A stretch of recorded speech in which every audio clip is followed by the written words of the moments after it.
ফের কেন্দ্রীয় এজেন্সির ওপর হামলার অভিযোগ। এটির পর এবার আক্রান্ত এনআইএ। পূর্ব মেদিনীপুরের ভূপতিনগরে আক্রান্ত এনআইএ। বিস্ফোরণ কাণ্ডের তদন্তে গিয়ে তাদের আক্রান্ত হতে হলো এমনটাই কিন্তু জানা যাচ্ছে। এনআইএর গাড়ি ভাঙচুর করার অভিযোগ ওঠে। আমরা জানি যে একদিকে যেরকম ভূপতিনগরে আজকে যে ঘটনা ঘটলো, সেই ঘটনা জানুয়ারি মাসে আমরা দেখেছিলাম সন্দেশখালীতে, যেখানে শেখ শাহজাহানের বাড়িতে তল্লাশি চালাতে গিয়ে আক্রান্ত হতে হয়েছিল ইডি আধিকারিকদের। তারা আক্রান্ত হয়েছিলেন গ্রামবাসীদের হাতে এবং মারধর করা হয়েছিল তাদের। সেই ঘটনা জুড়ে তোলপাড় পড়ে গিয়েছিল গোটা রাজ্যে। রাজনৈতিক মহল, তাদের কাছ থেকে বিভিন্ন প্রতিক্রিয়া আসতে শুরু হয়েছিল। একদিকে যেরকম বিরোধীরা তারা বারবার সরকারকে আক্রমণ করেছিল এবং সরকার পক্ষ কিন্তু বিরোধীকে আক্রমণ করছিল, অর্থাৎ যে শাসক বিরোধী তরজা সন্দেশখালী নিয়ে দেখেছিলাম, এবার ভূপতিনগরে আক্রান্ত এনআইএ। এ বিষয়ে বিস্তারিত কথা বলবো। ফোনে রয়েছেন আমাদের অ্যাসাইনমেন্ট হেড দিব্যেন্দু ঘোষ। দিব্যেন্দুদা, আমরা সন্দেশখালীতে দেখেছিলাম ইডি আক্রান্ত হয়েছিল, এবার ভূপতিনগরে এনআইএ আক্রান্ত, কি জানা যাচ্ছে এই ঘটনায়? না দেখো, সাম্প্রতিক সময়ে এই ভূপতিনগরের যে বোমা বিস্ফোরণ, সেই বোমা বিস্ফোরণ দিয়ে কিন্তু রাজ্য রাজনীতি যথেষ্ট উত্তাল। কারণ এর আগে যেটা জানতে পারা গিয়েছিল যে পূর্ব মেদিনীপুরের অন্তত 8 জন তৃণমূল নেতা কর্মীর বাড়িতে এনআইএ চিঠি পাঠায়, নোটিশ পাঠায়, তাদের হাজিরা দেওয়ার কথা বলে। এই ভূপতিনগর বোমা বিস্ফোরণের সঙ্গে তারা কোনোভাবে জড়িত ছিল বলে একটা অভিযোগ আছে। এবং এটা দিয়ে শুধুমাত্র তৃণমূলের মুখপাত্র কুণাল ঘোষ নয়, মুখ্যমন্ত্রী মমতা বন্দ্যোপাধ্যায় তিনি কিন্তু অভিযোগ করেছেন যে ভোটের মুখে এই এনআইএ অর্থাৎ এজেন্সি দিয়ে কোথাও একটা যে তৃণমূলের ওপর একটা চাপ তৈরি করার চেষ্টা চলছে, বিজেপি মোদী সরকার সেই চেষ্টাটা করছে। এবং যে ঘটনাটা ঘটেছে শুক্রবার গভীর রাতে, মানে ভোর রাতের দিকে ঘটনাটা ঘটেছে, যেটা স্থানীয় সূত্রে যেটা খবর, তাতে এই যে ভূপতিনগর বোমা বিস্ফোরণের ঘটনা, যেটা 2022 সালে 2রা ডিসেম্বর ঘটেছিল, 3 জন তৃণমূল নেতা মারা যায়। তৃণমূলের বুথ সভাপতি রাজকুমার মান্না, তার ভাই দেবকুমার মান্না এবং আরো একজন এই ঘটনায় নিহত হয়। এবং তারপরেই কিন্তু পুলিশ তদন্ত শুরু করে। সেই তদন্ত কিন্তু হাইকোর্টের নির্দেশে এনআইএ হাতে যায়। এনআইএ এরপরে আমরা দেখেছি যে অন্তত 8 জন তৃণমূল নেতা কর্মীকে এনআইএ নোটিশ পাঠায়। তাদের এনআইএ যে কলকাতা সদর দপ্তর, সেই কলকাতার অফিসে তাদের হাজির হওয়ার নির্দেশ দেওয়া হয়েছিল। কিন্তু পরিষ্কার করে তৃণমূলের পক্ষ থেকে জানানো হয়েছিল, কুণাল ঘোষ তিনি পরিষ্কার বলেছিলেন যে এনআইএ এই যে নোটিশ বেছে বেছে ঠিক ভোটের মুখে এই নোটিশ পাঠানো হচ্ছে, কিন্তু কোন নেতা কর্মী তারা হাজিরা দেবেন না। এবং ঠিক সেই মতো কোন নেতা কর্মী হাজিরা দেননি। তারপরে এই যে এনআইএ তারা তদন্তে গিয়ে গতকাল গভীর রাতে তারা তদন্তে যায় ভূপতিনগরে, যে পূর্ব মেদিনীপুরের ভগবানপুর 2 নম্বর ব্লকের যে ভূপতিনগর যে থানা, সেই থানার অন্তর্গত অর্জুননগর গ্রাম পঞ্চায়েতের নায়রাবিলা গ্রাম, সেই গ্রামে তারা গিয়েছিল 2 অভিযুক্তের খোঁজে, বলাই মাইতি এবং মনোব্রত জানা। এবং যেটা স্থানীয় সূত্রে খবর যে এই বলাই মাইতি এবং মনোব্রত জানা 2 অভিযুক্তকে এনআইএ গাড়িতে তোলে। তারপরেই কিন্তু ভূপতিনগরের যে স্থানীয় বাসিন্দারা তারা কিন্তু একটা বিক্ষোভ দেখাতে শুরু করে। এবং সেই ঘটনাতে এনআইএ গাড়ির কাঁচ ভাঙা হয়েছে বলে অভিযোগ। এনআইএ 2 জন আধিকারিক সামান্য আহত হয়েছেন বলে অভিযোগ। দিব্যেন্দুদা, আমি থামাবো একটু। আমাদের সঙ্গে এই মুহূর্তে ফোনে রয়েছেন কংগ্রেস মুখপাত্র সৌম্য আচরা, আপনাকে স্বাগত জানাবো। এই যে ঘটনা ঘটেছে ভূপতিনগরে এনআইএ আক্রান্ত হয়েছে, আমরা বিজেপি নেতৃত্বের সঙ্গে কথা বলেছিলাম, তারা বলছেন যে বাংলায় আইন শৃঙ্খলা বিঘ্নিত। অন্যদিকে তৃণমূল বলছে যে সাধারণ মানুষের মধ্যে কেন্দ্রীয় এজেন্সিকে কেন্দ্র করে ক্ষোভ তৈরি হয়েছে। আপনি কি বলবেন, আপনাদের কি মতামত? অপরাধীরা সাধারণ মানুষ মারতে গেছে, সাধারণ মানুষ গাড়ি ভাঙচুর করেছে। কি বলছে তৃণমূলের কি মানুষের প্রতি বিন্দুমাত্র শ্রদ্ধা ভক্তি কিছু নেই? বাংলার মানুষকে অপমান করছেন সাধারণ মানুষ, গ্রামের মানুষ, তারা এনআইএকে মেরেছে। এটা হচ্ছে তৃণমূলের দুষ্কৃতকারীদের কাজ, এটা হচ্ছে তৃণমূলের অপরাধীদের কাজ। অপরাধীরা মনে করে এটা তাদের সরকার। 5 তারিখের পরে যেমন ইডিকে মেরেছিল শাহজাহানের বাহিনী, আজকেও এনআইএকে মেরেছে। এটা হচ্ছে সম্পূর্ণরূপে দুষ্কৃতকারীদের কাজ। বাংলার মানুষ পয়সা কম থাকতে পারে, বাংলার মানুষ অপরাধী নয়। তৃণমূল এক শ্রেণীর মানুষকে অপরাধী বানিয়েছে এবং তাদের হাতে আজকে এনআইএ বাদ। ধন্যবাদ। আমরা কথা বললাম কংগ্রেস নেতা সৌম্য আচরার সঙ্গে। তবে আমি আবারও চলে যাব, আমাদের অ্যাসাইনমেন্ট হেড দিব্যেন্দু ঘোষ ফোনে রয়েছেন আমাদের সঙ্গে। দিব্যেন্দুদা, যেরকমটা জানাচ্ছিলেন, আমাদের কাছে এসেছে রাতে ভূপতিনগর থানাতে এনআইএ গাড়ি রয়েছে, সেই গাড়ি একটা ভাঙচুরের অভিযোগ পাওয়া যায়।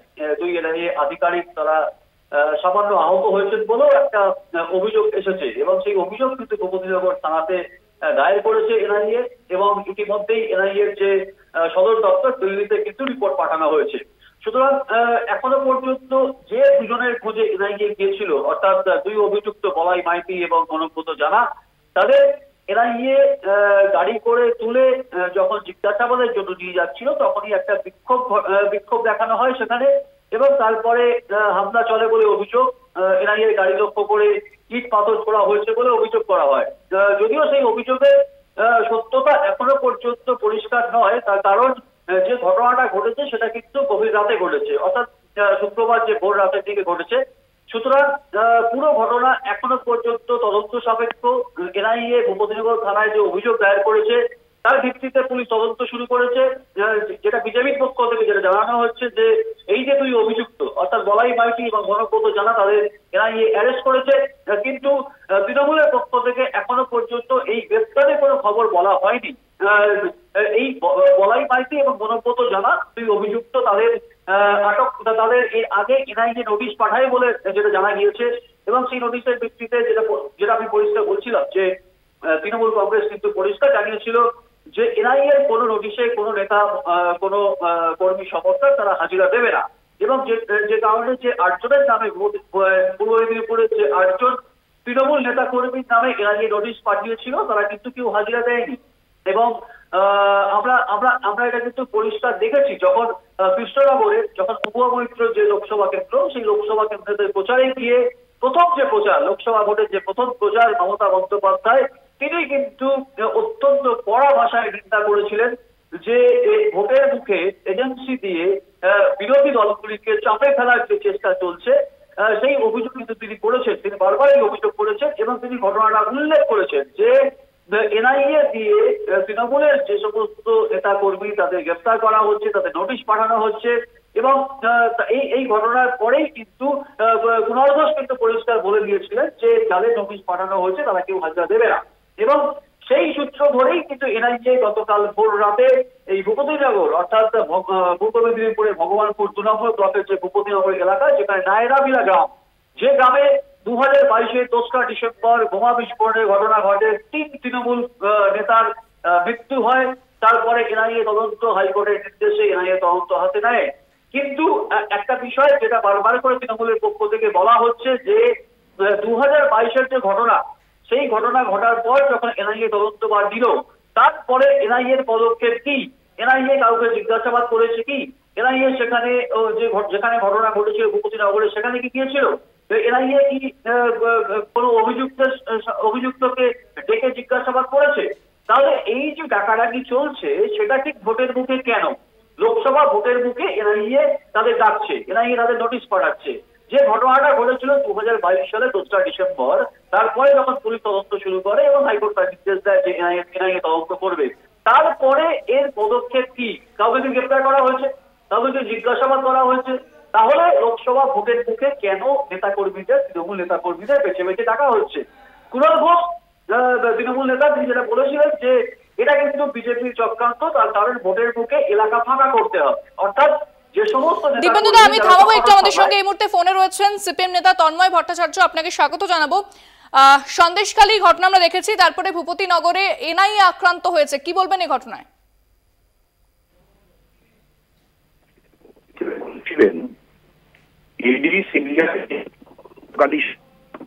তৃণমূলকে বিপাকে ফেলা হচ্ছে, এবং তিনি এও বলেছিলেন যে এরপরে এই ধরনের রেড হলে পরে এমনকি